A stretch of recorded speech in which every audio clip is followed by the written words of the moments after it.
Hey hoodies, what's up again? Come on in. Make sure you guys come on in and make sure you like and share the video. Please feel free to subscribe to the channel if you are new here and also hit that notification bell. Also, we do have members, so make sure you guys hit the join button to become a member of the Hood Tables. And if the spirit moves you, we do have a cash app if you want to donate to the commentary or to the platform. It's at the bottom of the screen. $ the Hood Table 402. But welcome back to the Hood Table Hoodies. We about to sit here at the table and we about to do another TV show review over Ruthless by Tyler Perry. And y'all know we are now on season 5, episode 2. And I think the title of the show is pronounced. Okay, let's see. Il Findice Famal.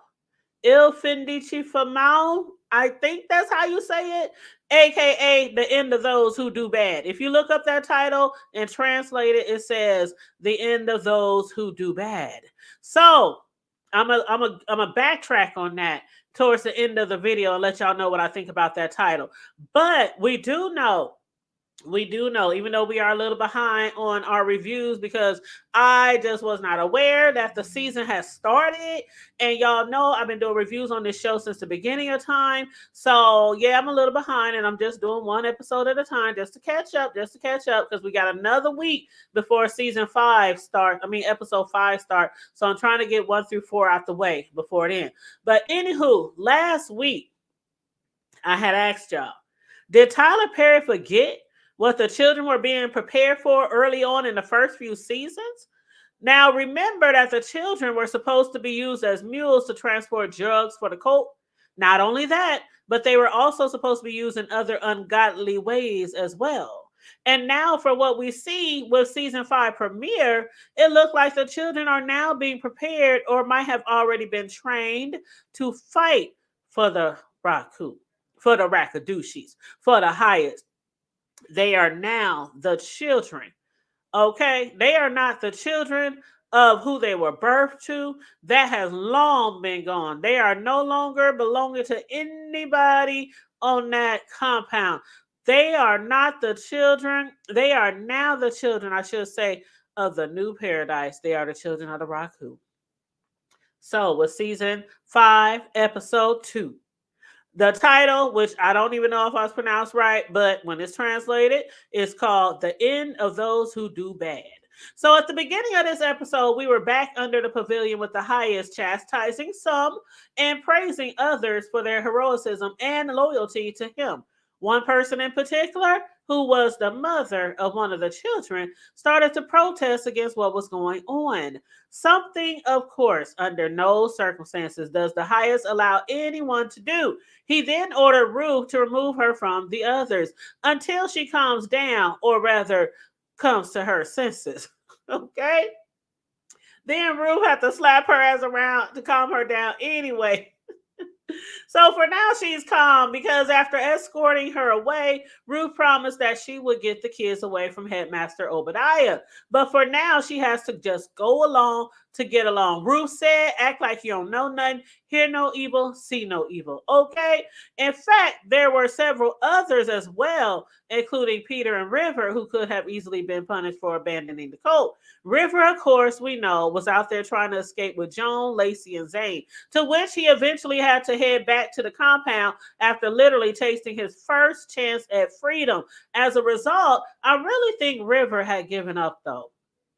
Even after, he received a nice little old pep talk from Zane to keep hope alive. Okay, power to the people. We gonna get out of here. One day we gonna be free. Okay, that's what she was trying to get him to believe. But anyway, while Peter, on the other hand, had tried to escape several times. Once with River, who had refused to leave with Peter without the money, and then again when Peter and Malcolm were able to escape from the trailer. Subsequently, we are now seeing Peter trying really, really hard to prove his loyalty and dedication to the highest. Looking at him, I was like, child, look at Peter. He was even blaming River for tricking him or putting something on him to make him want to escape. And y'all know what that something is, okay? River was putting it on old Peter, right? But anyway, with this in mind, both Peter and River had explained away their disappearance by telling Daikon that they were just afraid. and unsure of what to do during the attack. By the way, y'all, has Lacey lost her doggone mind? I mean, while all that shit was going on, she was over there giggling and sneaking, just snickering away, giggling and shit, like she was witnessing the funniest shit ever. Sitting right there next to her was Zane, who was looking at her like, "Bitch, is you crazy? What the hell are you laughing at?" I was just looking at her like, "Oh yeah, she done lost her everlasting, right?" But Zane was like, "Is you crazy? What the hell are you laughing at?" Incidentally, though, y'all, we all know what Lacey had been through over the past, few seasons, which is probably more than enough to drive anyone in her situation insane. But back to Headmaster Obadiah, who I truly believe clearly knows that Ruth is not as loyal to the Raku as she tries to make others believe. And that's exactly why he ran all snitching to the highest about how Ruth had headed over to check out what the children were up to. Now, the highest has so many other things on his mind. He has a lot of other stuff on his mind, right? Henceforth, Ruth is like the least bit of his worries right now. His major concern at this moment was getting Daikon to get him another hit of that good stuff, that heroin that is, to help him keep from flipping out on everyone under pressure, as he is well known for doing. Y'all know when the highest gets under extreme pressure, he will go out. Y'all know that big old knife, that big old blade that he got. He will go around just chopping necks off when he's under pressure sometime, or sentencing other people to be unalived. But in addition to everything going on at the compound, Aaron's wife had also been killed in the shootout. In light of hearing the awful news about his wife, he told Agent Desiree and Agent Kyle that he hopes that the both of them burn up in hell. And not totally disagreeing or regarding Aaron's feelings, they couldn't really spend time dwelling on the fact that Aaron was outraged at the loss of his life. They understand it, yes. But since they had bigger and more important matters to deal with, they was like, okay, we just gonna have to brush this off. We're gonna have to deal with this another day. They had other matters like this new character, Keys, who was captured by the FBI. You know, that cute little girl, the little Latina girl. After her cohorts were able to escape, she was captured by the FBI. And remember, Keys, along with shooting at her mother in the hand, she also shot one of the FBI agents. And on account of that, Agent Kyle just wanted her charged for it before having her ass shipped off to DC. Once that's done, Kyle would like to bring everyone in with the FBI, like multiple strike teams, air control, SWAT, basically anybody with a gun, okay? But Agent Desiree, however, has something else in mind. Seemingly, this is no longer a conflict between just Tyrone Luckett, aka the highest, and the FBI. It was obvious to the feds that there was now a third party involved. Consequently, Desiree wants Keys to help them identify her cohorts as well as the other parties involved. Not only that, but she also suggested sending a negotiator up to the compound. Kyle was like, who? She was like, me. Kyle was like, are you crazy? He was like, are you crazy, Desiree? When the last three agents that we had sent up there were all tortured, and now you want to go up there? She was like, I am not them. I was like, okay, girl, let's see what you got. But in the meantime, there were bodies all over the compound that Daikon had ordered to be cleared out from the highest. Aside from that, Lewis and George were being kept locked up inside of the punishment trailer. Killing them, like the highest has done in the past, was not an option at this point. Why? Because they needed as many men as they could get to fight for them for their cause. So instead, the punishment for them was at first to be forced to listen to a chant, being played over and over. I love you, the highest. I will do anything for the highest. I am, something like that, something similar to what the headmaster Obadiah was doing with the children to brainwash them into submission. Then the highest thought it would be an even better idea to play Mozart really loud all over the compound through the speakers. Thankfully, Ruth, though, even though Lewis and George wanted to go upside her head at that moment, they were pissed. They were like, how the hell she gets to walk away and we got to be up here tied up in handcuffs in the trailer? Because they actually know what all Ruth has been involved in. The highest has no idea yet. I'm actually surprised because they was like, after they walked out, the highest and Ruth, they were like, I want to kill her. I just want to, get rid of her. But they didn't say anything to the highest. But I guess if they did say something to the highest, then Ruth would have to say that they were in on it too. So maybe that was a smart thing for them to keep quiet right now. But anyway, Ruth was able to convince the highest otherwise. She mentioned that after what everyone had just went through, maybe their people shouldn't be listening to a song describing demons dragging them to hell. I mean, it was people laid up in the hospital beds, in the infirmary. Well, some of them had their legs darn near cut off, their foot darn near cut off, like Joan, and other people had been shot and all type of other things. And they up there blasting real loud some song describing how demons are going to drag them to hell. So Ruth saved him from that torture.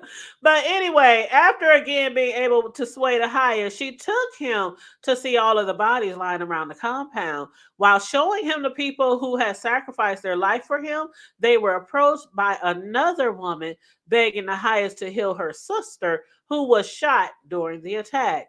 She has seen the highest heal people online before she and her sister even joined the cult. That is, again, why a lot of the people had joined the cult. Remember Aaron and his wife? That was the reason why they joined the cult, because his wife was unable to get pregnant or carry a baby, and she thought that the highest could heal her wound. Okay? Now, Ruth, knowing that the highest was full of shit, when it comes to his healing hands, suggested that the highest doesn't have time to deal with that type of need right now. In other words, this is not the time for the highest to be scrutinized. If the healing wasn't successful, can y'all see it now? Can y'all picture it? Y'all know how the highest get under pressure, right? Until he gets like that smack in his arm. But when he's under pressure, let him be right there and that lady don't, come back alive or be 100% again. And then he got to deal with that too on top of everything. He'd probably be on a rampage. But anyway, despite her reasoning, the highest, who was not trying to be told who he does or doesn't have time for, scolded Ruth for speaking up for him. What he said was, don't ever come between me and my people again. Mm-hmm. That's what he said. Now, Daikon, when hearing what the highest was planning to do, had to tell Ruth that the highest was under the influence of that smack that was all up in his arms. It didn't matter though, because even if he had been able to heal that woman or not, um, before he could even finish the ritual, you could hear helicopters. Helicopters could be heard in the distance, meaning that they were possibly under attack again. Evidently, Kyle, wanting to ensure Desiree's safety, had ordered air support anyway against Desiree's wishes. So, of course, the highest called for the Kool-Aid, for the Lele to be brought out again. And they all needed to get prepared to get to the Raku. In other words, get ready to unalive themselves, Jim Jones style. Agent Desiree, she was pissed off. She was fuming. Like, do you have any idea what we have probably did? We might have just sentenced a bunch of children to death, because that's the first thing they do when they come under fire or when they think they are going to be attacked. And that gives the children the Kool-Aid, because they have to be the first ones to go. That's how they normally plan it, right? But let me ask y'all, what do you think Zane was up to when it came to the Lele, the Kool-Aid? When Mother asked her, what were you doing? What are you waiting on? Zane said, well, is everybody supposed to get a cup, including Lewis and George, who were in the punishment trailer? Mother quickly responded, they can burn in hell. I just love her accent. They can burn in hell. This is for the children of the Raku only. And this gold cup is for the highest. The highest. She always say that. So is the Kool-Aid, in fact, only for the children and the highest? Is that the case, y'all? Was that the case? Was only the children of the innocent, okay, this is what I heard. Only the death of the innocent can drink the Kool-Aid to end up on the other side with the Raku for eternity. So does that mean that only the children can take the Kool-Aid so that they can end up on the other side of eternity with the Raku. And everyone else just have to die a horrible fate, getting shot up or whatever, arrested in jail, whatever. I mean, Rue, she was fearing the worst, fearing what would happen next. She tried to get her daughter Callie's attention. And Callie, holding her cup of Kool-Aid right beneath her lips, must have looked at her mother like, Callie, who? Ruth was like, Callie, Callie. You know, she was whispering because she didn't want nobody to hear her, especially the highest. Callie, Callie. Her daughter looked over at her, had her cup up to her lips. She was like, Callie, who? My name is Ruby. Ruby.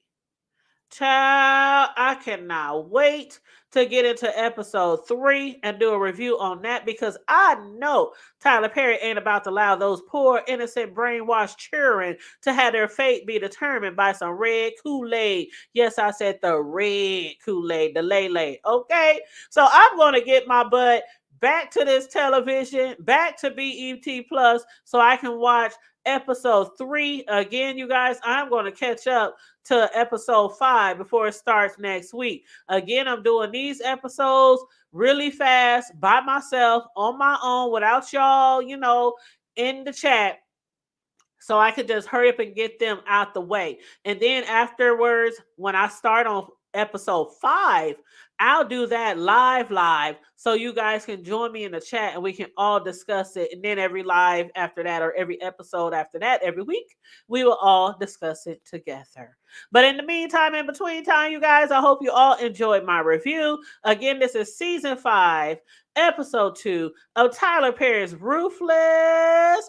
And the title was called, again, how do we say it? Il fin di chifa mal, aka the end of those who do bad. Make sure if you didn't like and share the video on the way in, you like and share the video on the way out. Please feel free to subscribe to the Hood Table if you are new here and join our membership. And again, if the spirit moves you, if you want to donate to the commentary or to the platform, our Cash App is $ the Hood Table 402. Thank you so very much. Stay safe, be blessed, remain vigilant at all times, and always remember to keep it hood. I'm out. Bye.